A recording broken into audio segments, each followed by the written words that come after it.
টপাটপ মুখে রসগোল্লা, আর তা যদি হয় গরম, তাহলে তো সোনায় সোহাগা। আহা, একেবারে যেন স্বর্গের সুখ। মিষ্টিপ্রিয় বাঙালির রসগোল্লা যে নয়নের মণি, সে কথা বলার অপেক্ষা রাখে না। শুধু বাঙালিই নয়, রসগোল্লার রসে মুজে দেশের বহু প্রান্তের মানুষ।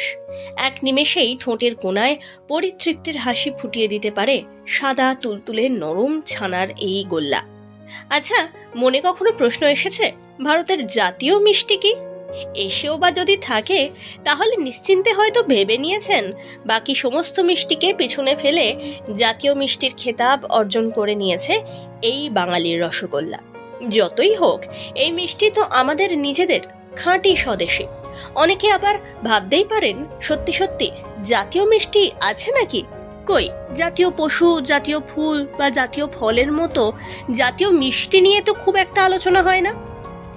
আপনার ধারণা কিন্তু একেবারেই ভুল। হ্যাঁ, বাকি আর 5টা বিষয়ের মতো জাতীয় মিষ্টিরও অস্তিত্ব রয়েছে বইকি। তবে রসগোল্লা যতই ভালো খেতে হোক না কেন, যতই সে সবার মন জয় করুক না কেন, সে কিন্তু ভারতের জাতীয় মিষ্টি নয়। ভারতের জাতীয় মিষ্টি কিন্তু একেবারে নরম সরম নয়, সরল সাদামাটাও নয়, বরং বেশ পেঁচালো। ঠিকই ধরেছেন, ভারতের জাতীয় মিষ্টি জিলাপি। জিলাপির উল্লেখ রয়েছে প্রাচীন পুঁথিপত্রেও। এই বিশেষ প্রকার মিষ্টিকে উল্লেখ করা হয়েছে জলবল্লিকা কিংবা কুণ্ডলিকা নামে।